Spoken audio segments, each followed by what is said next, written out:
Hello guys, ഇത്തവണ on എക്സാമെല്ലാം ഉച്ചയ്ക്ക് ആയതുകൊണ്ട് തന്നെ വെയിലത്തൊക്കെ പോയി ഫേസൊക്കെ ഫുൾ ടാനിങ് ആണ്. എക്സാമൊക്കെ ആയതുകൊണ്ട് സൺസ്ക്രീൻ ഇടാനൊക്കെ മറന്നു പോയിട്ടുണ്ടായിരുന്നു.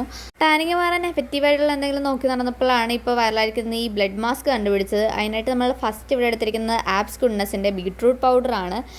പിന്നെ ഇതിലേക്ക് നമുക്ക് വേണ്ടത് ആപ്സ് ഗുഡ്നസിൻ്റെ തന്നെ ഫ്ലാറ്റ് സീഡ് ജെല്ലാണ്. പിന്നെ ആപ്സ് ഗുഡ്നസിൻ്റെ തന്നെ അലോവേര ജെല്ല് കൂടി നമ്മൾ ഇതിലേക്ക് എടുക്കുന്നുണ്ട്. ആദ്യം ഒരു ബൗൾ എടുക്കുക, അതിലേക്ക് ബീട്രൂട്ട് പൗഡർ എടുത്ത് അതിലേക്ക് ഫ്ലാറ്റ് സീഡ് ജെല്ലും കൂടി ആഡ് ചെയ്ത് കൊടുക്കുക. അതിനോട് അലോവേര ജെല്ലും കുറച്ച് ആഡ് ചെയ്തിട്ട് നമ്മൾ കൈകൊണ്ട് തന്നെ നന്നായിട്ടൊന്ന് മിക്സ് ചെയ്യുക. ഒരു ബ്ലഡിൻ്റെ കളറും കൺസിസ്റ്റൻസി ആവും വരെ മിക്സ് ചെയ്യുക. എന്നിട്ട് നമ്മൾ ഫേസിലേക്ക് അപ്ലൈ ചെയ്ത് കൊടുക്കുക. ടാനുകളിൽ എവിടെ വേണമെങ്കിലും ഇത് അപ്ലൈ ചെയ്യാവുന്നതാണ്. എന്നിട്ട് നമ്മൾ എല്ലാവരും നന്നായിട്ട് അപ്ലൈ ചെയ്തിട്ട് ഒരു 20 to 30 മിനിറ്റ്സ് വരെ വെയിറ്റ് ചെയ്ത് കൊടുക്കുക. ഞാൻ കുറച്ച് അധികം നേരം വെയിറ്റ് ചെയ്തിരുന്നിട്ടുണ്ടായിരുന്നു. അതുകൊണ്ട് തന്നെ ഇത് ഇളകി പോരാൻ കുറച്ച് ബുദ്ധിമുട്ടായിരുന്നു. ഇല്ലെങ്കിൽ നമ്മളൊരു വെറ്റ് ക്ലോത്ത് വെച്ച് വൈപ്പ് ചെയ്ത് കൊടുത്താൽ തന്നെ ഇത് ഫുൾ പോരും. ഞാൻ കുറച്ച് സമയം എടുത്തുകൊണ്ട് തന്നെ അത് പോരാൻ പാടായതുകൊണ്ട് ഞാൻ പിന്നെ ഒന്ന് പോയി വാഷ് ചെയ്തിട്ടുണ്ടായിരുന്നു. ഇതൊരു വീക്കിൽ 3 times ഒക്കെ നമുക്ക് ചെയ്യാവുന്നതാണ്. ഇങ്ങനെ ചെയ്ത് കൊടുത്താൽ തന്നെ അത്യാവശ്യം നമ്മുടെ ഫേസിലെ ടാനും കാര്യങ്ങളൊക്കെ പോകും.